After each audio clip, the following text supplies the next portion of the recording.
1절과 2절 말씀을 다시 한번 읽어볼게요. 1절, 2절. 요한보다 예수께서 더 많은 사람을 제자로 삼고 세례를 주신다는 소문이 바리새파 사람들의 귀에 들어간 것을 예수께서 아셨다. 사실은 예수께서 직접 세례를 주신 것이 아니라 그 제자들이 준 것이다. 아멘.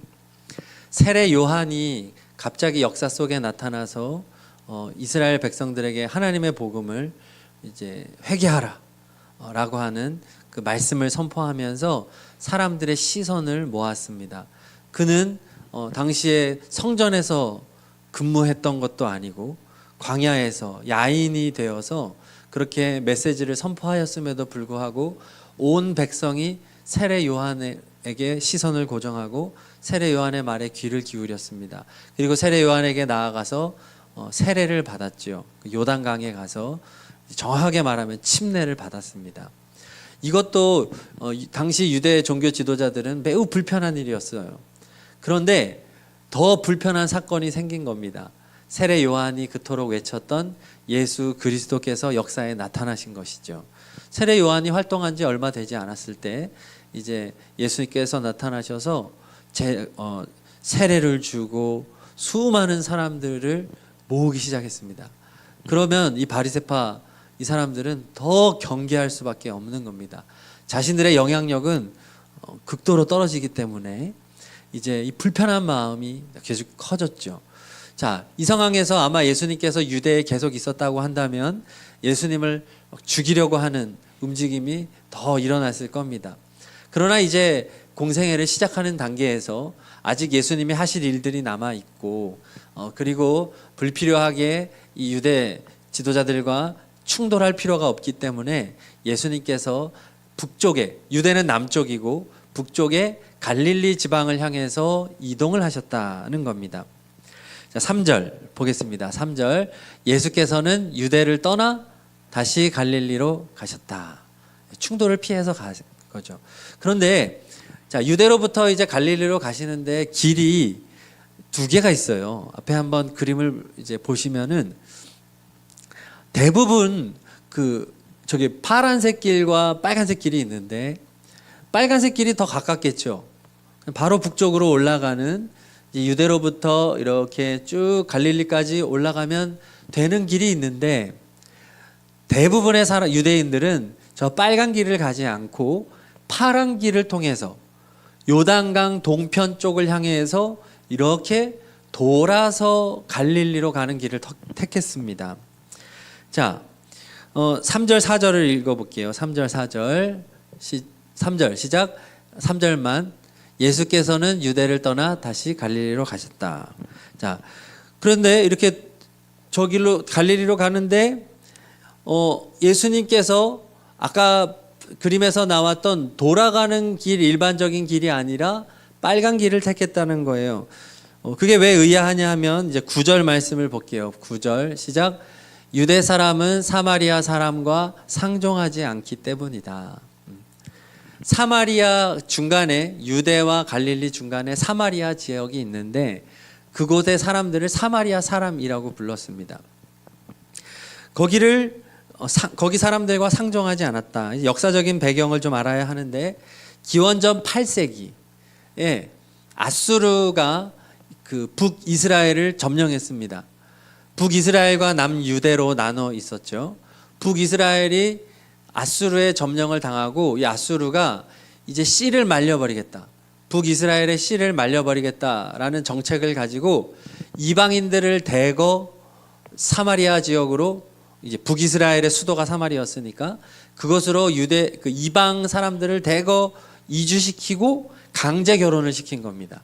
피를 섞어버린 거죠. 왜냐하면 유대인들은 이 민족에 대한 정체성이 굉장히 강한 혈통을 중요시 여기는 사람들이었기 때문에 섞어버리자는 그 전략을 가지고 그렇게 피를 섞어버렸습니다.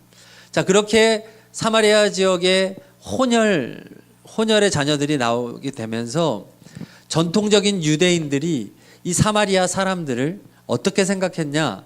개같이 생각한 겁니다. 피가 섞인 아주 상종하지 못할 인간들이라고 차별하게 된 거죠. 그리고 사마리아 이 북쪽 사람들은 이게 일부러 그런 게 아니잖아요. 나라를 빼앗겨서 어쩔 수 없이 그렇게 된 것인데 이렇게 차별을 당하는 것을 견디지 못하고 서로 유대인들과 사마리아 사람들 이 서로 계속해서 원수처럼 지내게 됐던 거예요. 그리고 그 후에 이제 남유다도 나라를 빼앗기죠. 바벨론의 나라를 빼앗기고 포로 생활을 하다가 포로에서 다시 귀환을 하게 됩니다. 다시 포로로 귀환을 하면서 다시 한번 기회가 있었어요. 그때 사마리아 사람들이 유대인들에게 제안을 했어요.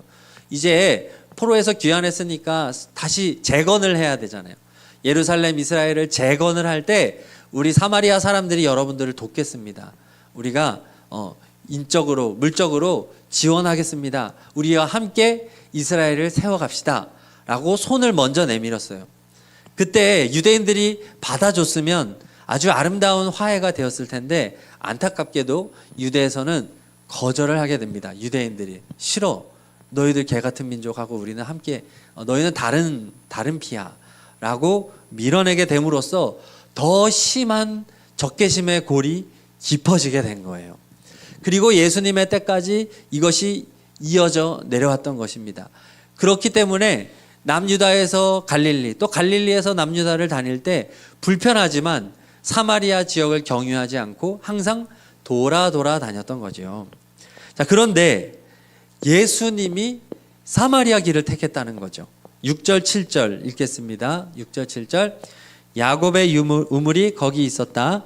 예수께서 길을 가시다가 피로하셔서 우물가에 앉으셨다. 때는 오정쯤이었다. 한 사마리아 여자가 아멘. 예수님께서 여기 오정 이건 정오예요. 가장 더운 12시에 우물가에 사마리아의 우물가를 지나가셨다는 겁니다. 자, 그리고 그때 놀랍게도 가장 더운 시간이니까 사람들이 나올 시간이 아닌데 한 사마리아 여자가 이 우물가에 물을 기르기 위해서 나왔다는 겁니다. 이 시간에 나왔다는 것만으로도 이해가 되지 않는 거죠. 아, 이 여자는 사연이 있는 여자일 수밖에 없구나. 우리로 하여금 예측하게 만듭니다. 사람들을 만날 수 없는 사람이구나. 사람들을 기피하는 사람이구나. 뭔가 문제가 있는 여자구나 라는 것을 알 수 있습니다. 뜨거운 낮이 가장 요 시간이 괜찮았던 거예요. 한밤중에는 온도가 너무 떨어지기도 하고 또 여자 혼자 나오기에는 너무 위험하잖아요. 그렇기 때문에 이 여자의 선택지는 정오 시간밖에 없었던 겁니다. 가장 더운 시간, 사람이 아무도 나오지 않는 시간, 그 시간에 나온 겁니다. 그 사마리아 사람 자체가 소외받는 사람들이잖아요. 그렇죠? 같은 이스라엘에 속하여 있음에도 불구하고 이스라엘 사람 취급을 못 받는 소외된 사람들 중에서도 소외된 사람, 멸시받는 사람 중에서도 멸시받는 이 여자였던 겁니다. 뭐 정확한 이유는 우리가 오늘 읽지는 않았지만 우리가 앞으로 다룰 텐데 남자 문제 때문이었어요. 그래서 사람들이 다 수근수근 되는 사람이었죠. 부도덕한 여자야, 행실이 단정하지 못한 여자야, 손가락질 당하는 여자였던 거죠. 뭐 이유가 어찌 되었든 간에 이 여자의 입장은 어땠을까요? 나름대로 이유가 있지 않았을까요? 이 여자 나름대로 남자를 만나서 결혼하고 헤어지고를 반복했는데 동시에 사귄 건 아니었던 것 같아요. 결혼하고 헤어지고 어떻게 보면 합법적이죠. 그렇지만 너무 많이 남자를 갈아치우니까 이 동네에서 아주 부도덕하다고 손가락질을 당했을 거예요. 이 여인도 아마 말을 하려고 하면 자기 나름대로 많은 변명을 하고 싶을 거예요. 누구도 듣지 않았겠죠. 그녀의 마음이 어땠을까? 참 많이 우울했겠죠. 화병이 있을지도 모르겠어요. 정서적으로 사람들이 자기를 상종하지 않으니까. 누가 상종합니까? 유대인이 상종합니까? 동족 사마리아 사람이 상종합니까? 자, 근데 놀랍게도 예수님께서 이 여인은 하나를 만나준 거죠. 여러분, 이게 우연일까요? 예수님의 행적이 우연이 어디 있습니까? 우연을 가장한 필연이잖아요. 예수님은 의도적으로 이 여자를 만나기 위해서 온 거예요. 소외된 지역으로 갔어요. 그리고 그 지역에서 가장 소외되는 한 여인을 만난 거예요. 기쁨도 없고 삶의 의미도 없는 이 여자를 예수님이 의도적으로 만난 것입니다. 그리고 예수님이 얼마나 이 여인을 배려해 주는지 우리 8절을 한번 보겠습니다. 8절 시작. 제자들은 먹을 것을 사러 동네에 들어가서 그 자리에 없었다. 만약에 예수님이 12제자와 함께 이 우물가에 있었다면 이 여인이 어땠을까요? 아마 물을 길르러 오다가 멀리서 남자의 무리가 있는 것을 보고는 아마 바로 들어갔을지도 몰라요. 나 오늘 차라리 물을 안 먹고 말지, 저 남자들 있는 곳에 갈 수 없다 했을지도 몰라요. 그런데 예수님은 혼자 있었던 거예요. 다 의도적이죠. 이 여인을 배려하시는 것입니다. 이 여인은 늘 나오듯이 같은 시간에, 그 시간밖에 나올 수 없는 시간에 물을 길러야 했기 때문에 나온 거예요. 그러나 예수님은 어떤 상태죠? 굳이 여기로 오지 않아도 돼요. 그리고 가장 무더운 이 정오의 시간에 오실 필요도 없어요. 이 시간 피하면 됩니다. 그런데 예수님은 왜 그 무더운 날 탈진이 될 지경이 되어서 이 우물가에 앉아 계십니까? 이 여자를 만나기 위해서인 거죠. 오늘 3절을 우리가 아까 읽었던 말씀에 보면 유대에서 갈릴리로 가는 중에 이 여인을 만난 것으로 되어 있어요. 유대에서 사마리아까지 온 것만 해도 대단한 것 아니겠습니까? 이 여인을 만나기 위해서. 그것도 대단하지만 우리가 잘 생각해 봅시다. 예수님이 이 여인을 만나기 위해서 출발지가 유대일까요? 유대에서 이 여자를 만나러 온 것이 아니라 예수님의 출발지는 하늘입니다. 하나님으로부터. 그 높고 높은 하나님의 자리, 그 영광스러운 하나님과 또 천사들이 수종드는 그 높고 영화로우신 그곳, 우리 천국이라고 말할 수 있겠죠. 그곳을 주님은 출발하셔서 이 여인에게까지 오신 거예요. 그 여정이 얼마나 깁니까?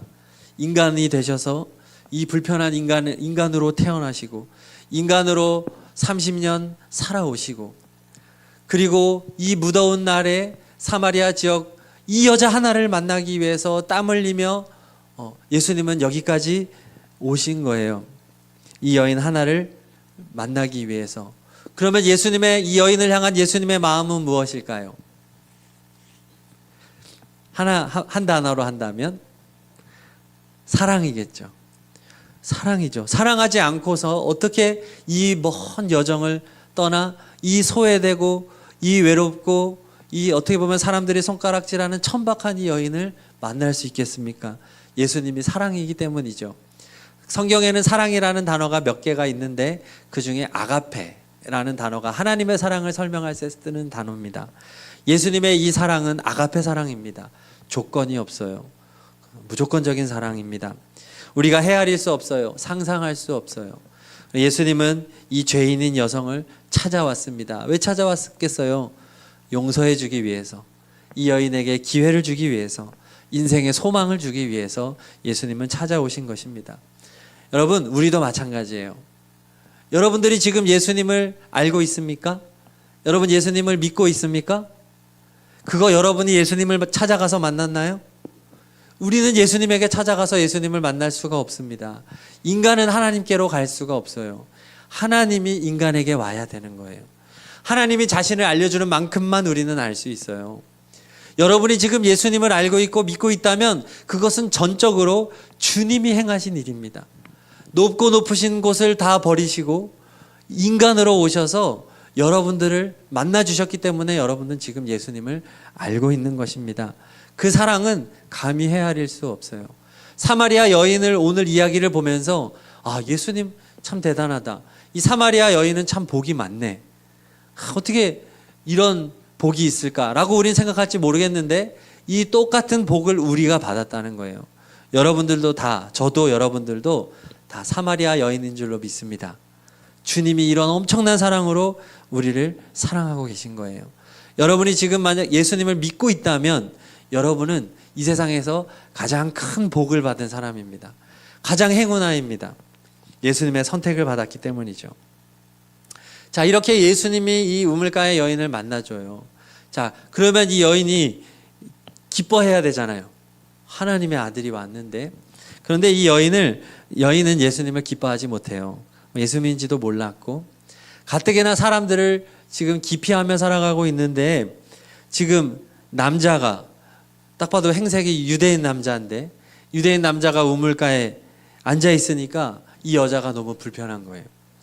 자, 정말 놀라운 장면이 나오는데 7절입니다. 7절. 4장 7절 시작. 한 사마리아 여자가 물을 기르러 나왔다. 예수께서 그 여자에게 마실 물을 좀 달라고 말씀하셨다. 예수님이 그 자리에 있는 것도 너무 놀라운 일인데 정말 놀라운 것은 그 주님이 지금 사마리아 여인에게 말을 걸고 있다는 겁니다. 이게 아무것도 아닌 것 같지만 엄청난 사건입니다. 당시 유대인들은 어떤 관습이 있었냐 하면 공공장소에서는 부부 사이에도 남자와 여자가 대화를 안 해요. 그게 당시 유대 풍습입니다. 부부도 말을 하지 않는데 하물며 유대인 남성이 사마리아 여자에게 말을 건다는 것은 상상할 수 없는 겁니다. 단둘이. 예수님이 그래서 말을 걸자 여인이 화들짝 놀라는 거죠. 9절 우리 앞에 있는 부분을 읽겠습니다. 시작. 선생님은 유대 사람인데 어떻게 사마리아 여자인 나에게 물을 달라고 하십니까?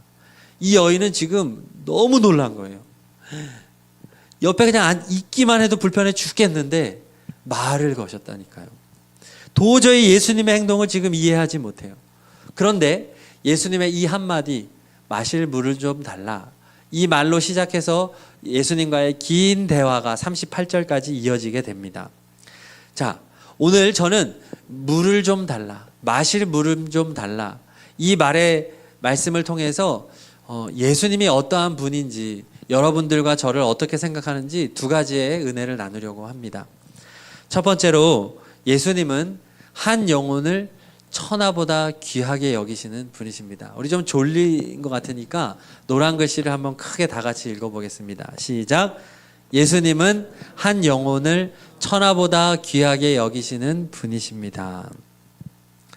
우리가 요한복음을 보면서 참 예수님이 파격적인 분이라는 것을 알 수 있는데, 우리 앞부분에서 니고데모 이야기 있었죠.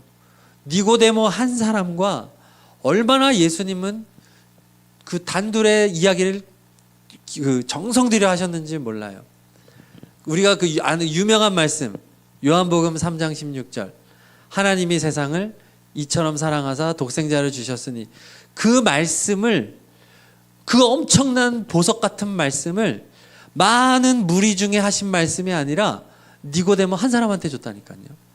예수님은 한 사람을 천하처럼 여기신다니까, 그런 분이에요. 오늘도 예수님은 한 사람을 만나요. 이 엄청난 진리를 한 여인에게 맞춰주고 있어요.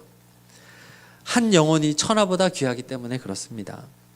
세상은 그동안 이 여인에게 뭐라고 말했을까요? 말도 안 했을 거예요. 말을 안 해. 상종하지 않아요. 너는 상종할 가치가 없는 사람이야. 너는 부도덕한 여자야. 너는 사랑할 이유가 없는 존재야. 너 같은 거. 사람들은 이 여자를 상종하지 못할 여자라고 다 말을 하고 있는데 예수님이 이 여자에게 말을 걸고 있다는 거예요. 이것은 예수님이 반대말을 하는 거죠. 너는 상종받을 만한 사람이야. 너는 소중한 존재야. 너는 가치 있는 존재야.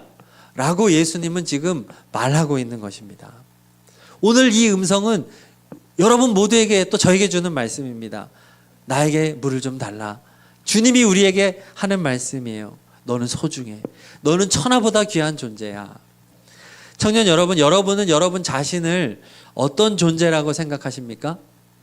스스로에 대한 인식이 있잖아요. 내가 나에 대한 생각. 긍정적으로 생각하고 자긍심을 갖는 사람도 있겠지만, 오늘 말씀에 등장하는 이 여인처럼 자신을 너무 낮게 생각하고 있지는 않은가요?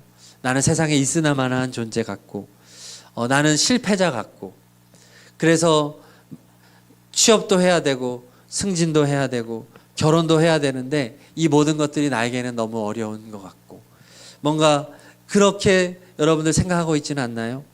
만약에 누군가가 세상이 여러분들에게 그렇게 말을 한다면 여러분, 그것은 다 헛소리입니다. 그것은 거짓 속임수입니다. 그것은 세상의 소리예요. 오늘 예수님의 목소리에 귀를 기울이는 우리가 되었으면 좋겠습니다. 내가 너를 만나기 위해서 저 높고 높은 하늘의 보좌의 영광을 다 버리고 왔어. 너는 내가 상종하고 있어. 하나님의 아들이 너와 상대할 거야. 세상이 너를 어떻게 대우해도 나는 너를 소중한 존재로 여기고 있어. 우리 주님의 이 음성이 여러분들에게 들리기를 바랍니다. 자, 그리고 이어서 오늘 마실 물음 좀 달라라고 하는 이 내용을 가지고 생각해 보겠습니다. 오늘 이것은 예수님이 어떤 분이냐? 우리에게 부탁하시는 분이다. 우리 노란 글씨 읽어보겠습니다. 시작. 예수님은 우리에게 부탁하시는 분이십니다. 7절 말씀을 다시 한번 읽겠습니다. 시작. 한 사마리아 여자가 물을 길르러 나왔다. 예수께서 그 여자에게 마실 물을 좀 달라고 말씀하셨다. 자, 마실 물을 좀 달라. 자, 생각해 보세요. 하나님의 아들 예수님이 오셨어요. 그러면 처음에 하시는 말씀이 여인아, 내가 너에게 굉장한 걸 줄게. 너 지금 수지 맞았어. 너 내게 귀를 기울여봐. 내가 굉장한 거 줄게. 이렇게 우리의 상식적으로 봤을 때는 뭘 준다고 해야 이게 적절하지 않나요? 그런데 지금 예수님은 이 소외되고 아무도 상종하지 않는 여인에게 부탁을 하고 있는 거예요. 물을 좀 달라. 예수님 지금 엄청 갈증이 나시거든요. 그러면 예수님 물 못 떠먹나요? 예수님 물 드실 수 있잖아요. 그렇죠? 남자고 아무리 힘들어도 예수님이 드실 수 있어요. 그런데 예수님은 이 여인에게 정중하게 부탁을 하는 거예요. 그리고 이 부탁은 이 여인에게 무리가 되는 부탁인가요? 너무 어려운 부탁이 아니잖아요. 이 여인은 지금 물 뜨러 왔어요. 물 뜨러 와서 물 주는 게 너무 쉬운 일이죠. 그냥 물을 드리면 돼요. 뭐 마시면 얼마나 마시겠어요. 이 여인이 할 수 있는 일, 이 여인이 할 수 있는 그 일 범위 내에서 예수님이 이 여인에게 부탁을 하는 거죠. 그리고 그 내용은 지금 하나님의 아들이신 예수님께서 매우 갈증을 느끼고 있어서 예수님에게 지금 가장 필요한 물을 드리는 일이에요. 그걸 부탁한 거죠. 그러니까 사실은 물 하나 주는 거지만 이 물을 주는 분이 누군지를 생각하면 대단한 일을 하는 거 아니겠습니까? 그렇죠. 지나가는 개한테 물 주는 거 하고 대통령 아니면 또 높은 사람에게 물 한 잔 드리는 거 하고는 우리 자세가 다를 거 아니겠어요? 하물며 하나님의 아들에게 물을 드리는 행위는 굉장한 영광일 거예요. 그렇죠. 그러니까 주님은 이 여인을 찾아와서 너는 너무 소중한 존재야. 내가 너를 만나러 왔잖아. 사람들이 너에게 손가락질해도 나는 너를 귀하다고 말해줄게. 여기서 그치는 것이 아니라 내가 너에게 부탁이 좀 있어. 너가 나를 위해서 뭘 좀 해줬으면 좋겠어. 나에게 마실 물을 좀 주지 않겠니? 하면 이 여인에게 있어서는 굉장한 의미를 부여하는 거예요. 이 여인은 그동안 살아가는 이유가 없었어요. 그렇죠? 아마 죽지 못해 살았을 거예요. 죽고 싶다는 말을 입에 달았을지도 모르겠어요. 아, 죽고 싶다. 살기 싫다. 어떻게 하냐. 근데 여인으로서는 어떻게 할 수가 없어요. 직업을 가질 수도 없고.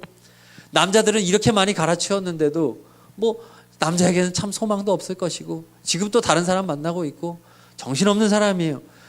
살아갈 이유가 없는 이 여인에게 예수님은 지금 살아갈 이유를 주는 거예요. 예수님의 부탁인 거죠. 이것을 뭐라고 말할 수 있을까요? 비전이라고 말할 수 있겠죠. 소명이라고 말할 수 있겠죠. 살아갈 이유. 잘 생각해 보면요. 우리 오늘 읽은 4장 2절도 한번 읽어볼게요. 4장 2절 시작. 사실은 예수께서 직접 제자들이 준 것이다. 예수님은 세례도 본인이 줄 수 있잖아요. 그런데 예수님은 세례마저 제자들을 통해서 세례를 받게 하셨어요. 예수님 본인이 하지 않고 얼마든지 본인이 할 수 있는 일들을 본인이 하지 않고 자신의 사람들에게 일을 맡기시는 분이세요. 부탁하시는 분이시라는 거예요. 자, 또 생각해 볼게요. 예수님이 이 세상에 존재할 때 교회 몇 개 세우셨나요? 예수님이 공생에 살아계시는 동안에 교회 몇 개 세우셨습니까? 단 하나도 세우지 않으셨어요. 놀라운 일 아닙니까? 예수님은 단 하나의 교회, 솔직히 하나 정도는 세울 수 있잖아요. 예루살렘 교회 정도는 예수님이 세워놓고 가실 수 있는데도 예수님은 안 세우고 그냥 부활승천해 버리세요. 그리고 성령을 보내셔서 제자들로 하여금 교회를 세우게 시키신다는 거예요. 맡기신다는 거예요. 하나님은 이렇게 일하시는 거예요. 예수님은 자신의 사람들에게 예수님의 사명을 맡겨주세요. 이것은 예수님이 게으르다는 걸 말하는 게 아니에요. 오히려 예수님이 하는 게 제일 편해요. 제일 완벽하게 할 수 있어요. 그렇지만 예수님 본인이 안 하세요. 우리를 통해서 하세요. 맡겨주세요. 왜 그렇습니까? 우리로 하여금 살아갈 이유를 주시는 거죠. 여러분 지금 예수님을 믿었어요. 그럼 지금 죽는 게 제일 좋아요. 동의하십니까? 여러분 우리는 죽어서 천국 가는 게 제일 좋아요. 왜냐하면 천국보다 더 좋은 곳이 없잖아요. 성경은 그거를 말해주잖아요. 그렇지 않나요? 결혼을 하고 죽어야 되나요? 애는 낳고 죽어야 되나요? 저 그 생각 정말 많이 했어요. 결혼은 좀 하고 죽었으면 좋겠다. 애도 좀 낳았으면 좋겠다. 그러나 이것은 다 헛된 거예요. 어떻게 천국이 이 세상보다 부족한 부분이 있겠습니까? 완벽한 나라, 영원한 나라, 사랑이 넘치는 나라. 천국은 우리 지금 당장 가는 게 좋아요. 근데 우리 왜 살고 있습니까? 예수님의 부탁이 있는 거예요. 주님의 부탁 때문에 우리는 살아가는 거예요. 이 여인도 예수님이 그 부탁을 하시는 거예요. 여러분 우리 교회의 주인이 예수님이신 것을 믿습니까? 우리 청년부의 주인 예수님이시죠. 여러분 가정의 주인이 예수님이심을 믿으십니까? 예수님 당연히 예수님이죠. 예수님은 온 세상의 주인이세요. 그리고 여러분들 세상에 존재하는 모든 직업의 주인도 예수님이신 줄로 믿습니까? 이 세상이 돌아가는 모든 것들은 다 주님의 일을 하고 있는 거예요. 여러분 공무원들이나 예수 믿지 않는 사람들이 하는 일도 사실은 예수님의 일이에요. 주님이 사람을 통해서 지금 일하고 있는 거예요. 믿음이 없는 사람들은 자기가 주님의 일을 하는지 모르고 있어요. 하지만 주님의 일을 하는 거예요. 청소부도 예수님을 믿지 않든 주님의 일을 하는 거예요. 쓰레기를 처리하는 것은 주님이 하는 일이거든요. 세상에 존재하는 악한 직업, 유흥업이나 전혀 없어도 되는 것을 제외하고 대다수의 직업들은 다 주님의 일이에요. 주님은 그런데 직접 하지 않아요. 주님은 다 자신의 사람들을 통해서, 심지어 불신자를 통해서 주님은 자신의 일을 해 나가세요. 그것이 주님이 일하는 방식이고 그런 주님을 우리는 섭리하시는 주님이다라고 말하는 거죠. 여러분 왜 사십니까? 여러분 삶의 목표는 무엇입니까? 여러분 비전을 무엇으로 가지고 있습니까? 예수님의 부탁을 들어드리는 삶을 사시기를 축복합니다. 그 인생이 가장 복된 인생이에요. 예수님이 여러분들에게 어떤 부탁을 하고 있습니까? 주님이 여러분들 한 사람 한 사람에게 부탁을 다르게 하고 있어요. 각자에게. 이 여인에게는 물을 달라고 했지만 다른 사람에게는 그 사람에 맞춘 부탁을 하세요. 여러분들 한 사람 한 사람에게 주님의 부탁이 분명히 있습니다. 분명히 있습니다. 그리고 이미 여러분들은 주님의 일을 하고 있어요. 여러분들 지금 살아있는 것만으로도 주님의 일을 하고 있는 거예요. 공부하는 것도 사실은 주님의 일이에요. 여러분이 지금 직장생활을 하고 있다면 그 일이 무엇이든지 간에 이미 주님의 일을 하는 거예요. 많은 사람들이 어떤 직업을 가질지 고민을 많이 하면서 이 직업을 주님이 원하십니까? 이 직업을 원하십니까? A라는 직업, B라는 직업 놓고 기도하는 경우가 많아요. 근데 주님은 나에게 말씀을 안 해주신다. 이제 이렇게 어떻게 주님의 뜻을 아나요? 물어보는 경우가 있는데 여러분 어떤 경우에 있어서는 둘 다 정답이에요. 여러분 A라는 직업을 가져도 그 일을 주님의 부탁을 따라서 성실하게 하면 여러분들은 주님의 일을 하는 거예요. B라는 직업을 그런 같은 마음으로 하면 여러분 주님의 일을 하는 거예요. 그런데 똑같은 일을 해도 주님과 상관없이 일을 하면 여러분들은 자기를 위해 일하는 거예요. 승진을 위해서 일을 하거나 돈을 위해서 일을 한다면 그건 주님의 일이 아니죠. 이 일을 통해서 기여를 하고 우리 나라 국민으로서 성실하게 살아가고 또 우리 가정을 책임지는 경제생활을 하고 그게 다 주님의 일인 거예요. 여러분, 예수님은 여러분들을 통해서 자신의 일을 하시는데 여러분이 할 수 있는 일을 맡기세요. 여러분이 할 수 없는 일, 오늘 예수님 뭐라 그랬어요? 물 달라 그랬잖아요. 할 수 있는 일을 맡기세요. 여러분 부담 갖지 마세요. 주님의 일은 우리가 엄청난 돈을 벌고 내가 할 수 없는, 내 기질과 성향에 맞지 않는 너무 부담스러운 일을 시키지 않아요.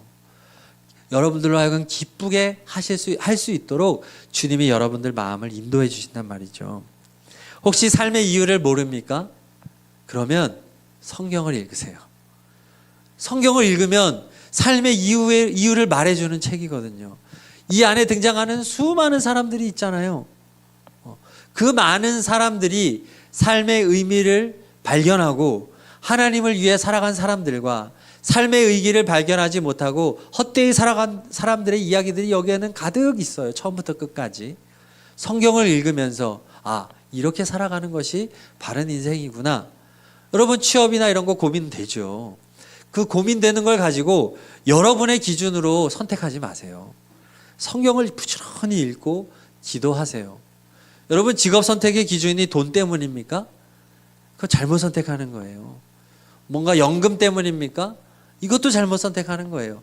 그 직업을 가지면 사람들이 좋은 직업 가졌다고 인정해 주기 때문에 그 직업을 추구하십니까? 다 잘못된 목표예요.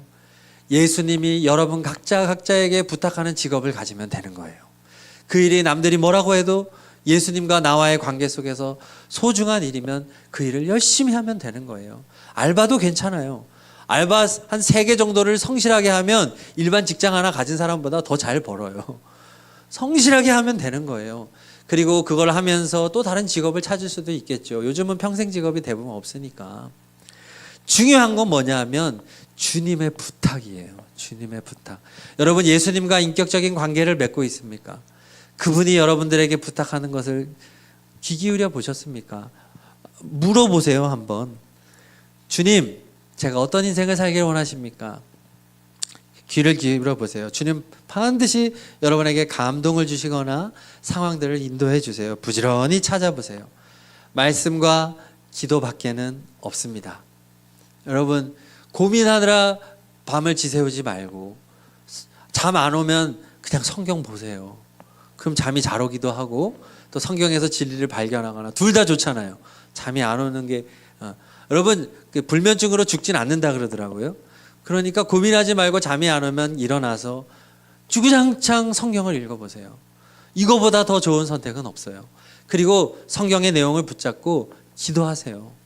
우리 달밤 기도회 매주 금요일 날 9시에 있는데 그때만 나올 필요 없어요. 여러분 새벽에도 있고 낮에도 여기 항상 열려 있잖아요. 또 모자이크실도 열려 있어요. 청년부실도 있어요. 여러분 답답한 마음을 가지고 교회에 나와서 기도하세요. 여러분 집에서 기도하세요.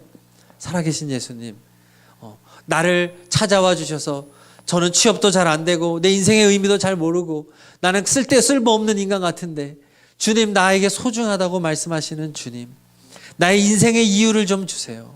제가 너무 우울해요. 제가 너무 슬퍼요. 제가 너무 화가 나요. 제가 너무 짜증이 나요.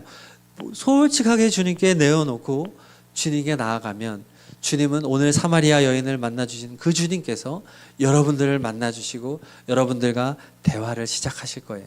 오늘 마실 물을 달라. 이것은 시작이었어요. 이 말을 통해서 이제 예수님과 이 여인과의 대화가 이어지게 되고 이 여인은 놀라운 변화를 맞이하게 됩니다. 여러분들이 주님과 사귐을 가진다면, 주님과의 대화를 한다면, 아니 어떻게 하나님이 나랑 대화를 할 수 있지? 파격적이죠. 하지만 대화가 돼요. 그 주님과의 사귐을 갖다 보면 놀라운 깨달음이 오고 여러분의 인생이 완전히 바뀌어지는 역사가 일어나게 되는 것이죠.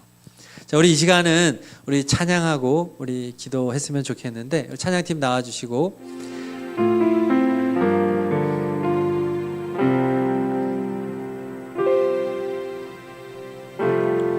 네가 사마리아에 가는 이유는 그곳에 울고 있었던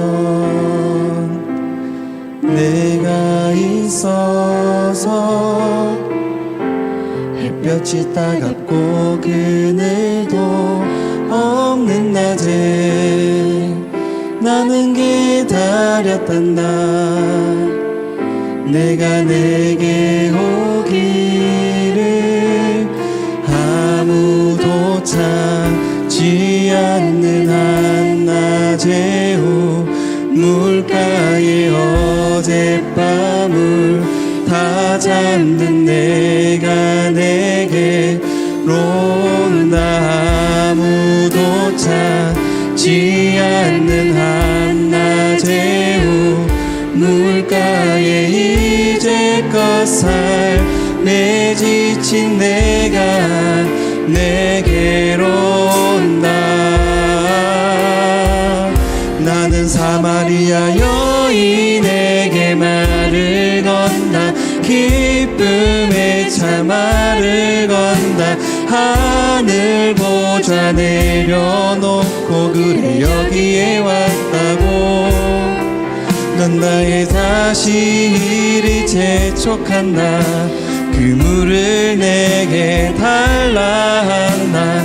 넌 이미 보았다. 그 물이 여기에 바로 내 안에 있어.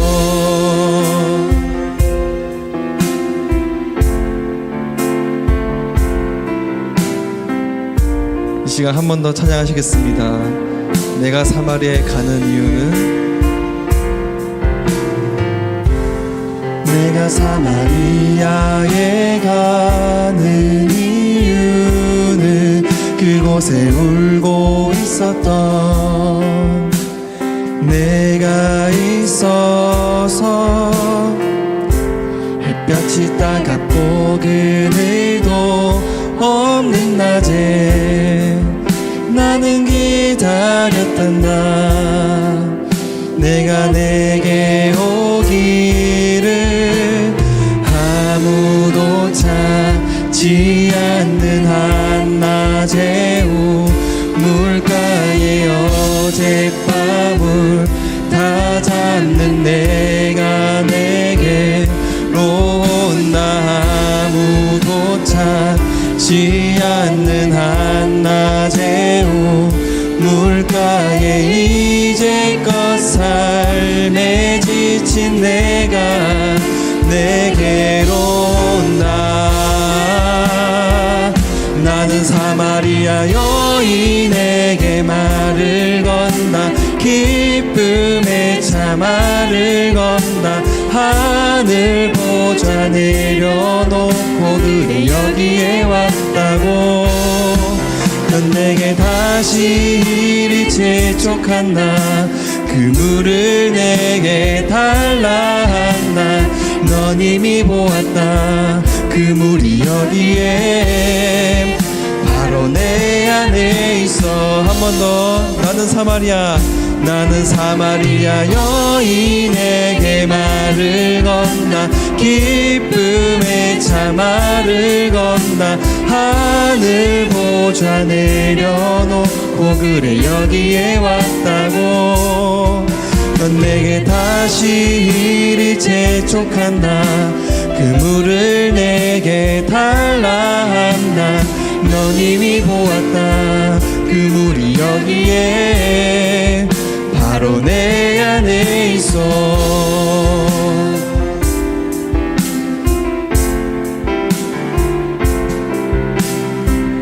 우리 예수님의 마음을 생각하면서 다 같이 고백하시겠습니다. 아무도 보지 않았던 내게, 아무도 보지 않았던 내게, 아무도 오지 않았던 내게, 그 누구도 찾지 않았던 내게, 아무도 보지 않았던 내게, 아무도 보지 않았던 내게, 아무도 오지 않았던 내게, 그 누구도 찾지 않았던 내게, 내가 지금 간다. 나는 사마리아 여인에게 말을 건다. 기쁨의 차 말을 건다. 하늘 보좌 내려놓고 그래 여기에 왔다고. 넌 내게 다시 이리 재촉한다. 그 물을 내게 달라 한다. 넌 이미 보았다. 그 물이 여기에 바로 내 안에 있어. 이 시간 다 같이 기도하실 때 다음과 같이 기도합시다. 하나님 아버지, 저는 사마리아 여인과 같습니다. 나를 찾아와 나에게 말을 걸어주시며 천하보다 귀하다 말씀해 주시는 예수님 감사합니다. 나는 소중한 존재임을 믿습니다. 다 같이 3분 동안 기도하시겠습니다.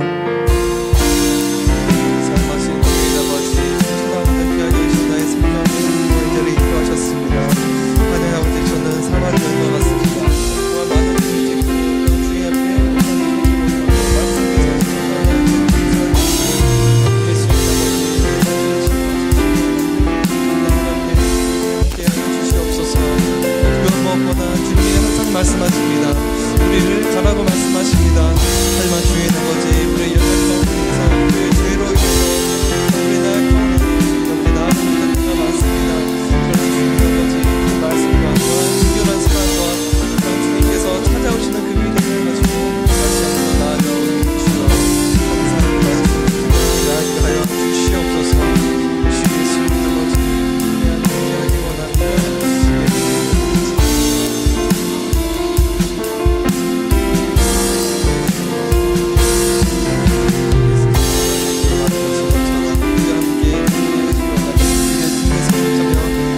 시간 함께하여 주시옵시고 또한 많은 곳에서 정말 많은 어려움과 많은 힘듦을 겪는 우리 청년들에게 힘을 주시고 또한 주님께서 충분히 감내할 수 있는 그런 믿음과 넉넉한 마음을 주시옵소서. 예수님 우리의 한계가 있으나 주님과 함께 하시면 주님과 이렇게 올라가듯이 우리의 힘을 주실 줄 믿습니다. 주님 우리의 말씀을 들었습니다.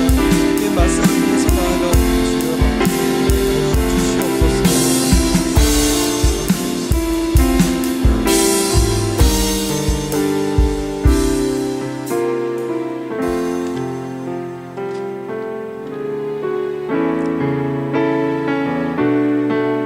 같이 찬양하시겠습니다. 하나님의 부르심에는 하나님의 부르심에는 후회하심이 없네.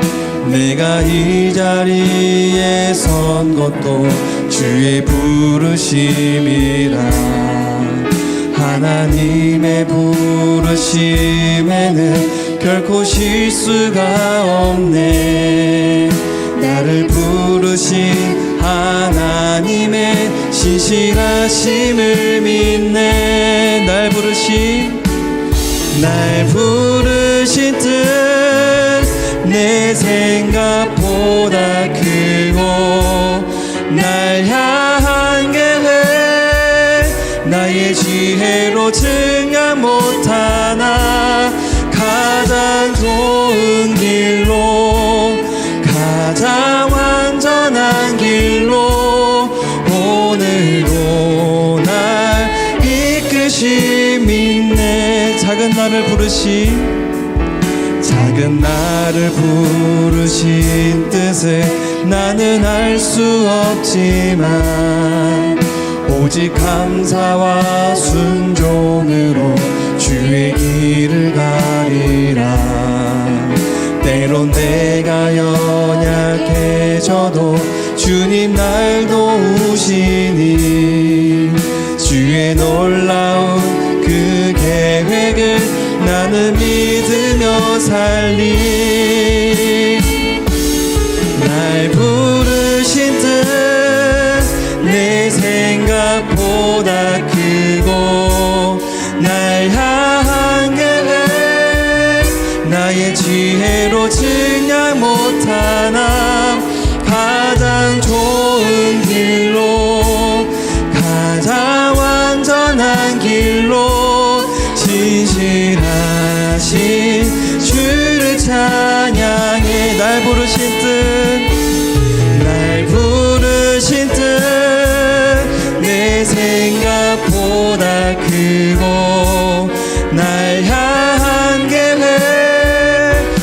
내 지혜로 증량 못하나 가장 좋은 길로 가장 완전한 길로 진실하신 주를 찬양해. 이어서 기도합시다. 나에게 살아갈 이유를 주시는 예수님께서 나에게 하시는 부탁을 깨닫게 해주세요. 예수님의 부탁을 들어드리는 인생을 살고 싶습니다. 3분 동안 다 같이 기도하시겠습니다. 사랑하신 주인 아버지, 예수님께서 부르신 사마리아 여인에게 부탁하신 것처럼 주님 우리에게 항상 부르짖음을 주님 우리는 알고 있습니다. 그 예수님의 말씀을 듣고 또한 그 말씀 예수님의 부르심을 듣고 우리가 더 순종할 수 있도록 주여 인도하여 주시옵소서. 그 길은 결코 후회 없을 줄 믿습니다. 오직 은혜와 감사와 또한 주님의 사랑이 함께 늘 함께 하실 줄 믿습니다. 그 예수님 부르심을 따라서 우리가 나아가오니 연약한 마음을 고쳐주시고 또한 우리가 믿음을 가지고 나아갈 수 있는 넉넉한 마음을 허락해 주시고 또 주님 아버지 우리가 일상생활로 무너지고 넘어지는 것이 아니라 오늘 주님의 말씀으로 이겨낼 수 있는 그런 용기를 주시옵소서. 주님 서로 힘들어하고 또한 어려워하는 지체들을 위해서 서로 격려할 수 있는 마음을 주시고 또한 우리가 앞으로 살아가는 동안에 있어서 주님 오로지 주님의 말씀을 의지할 수 있는 믿음을 주시옵소서. 그것은 오로지 성령이 있을 줄 믿습니다. 말씀과 함께 동행할 수 있는 함께 해줄 줄 믿습니다. 그런데 주인 아버지 우리의 욕심과 또한 우리의 자만을 내려놓고 오로지 주님의 말씀으로 나아갈 수 있도록 주여 인도하여 주시옵소서.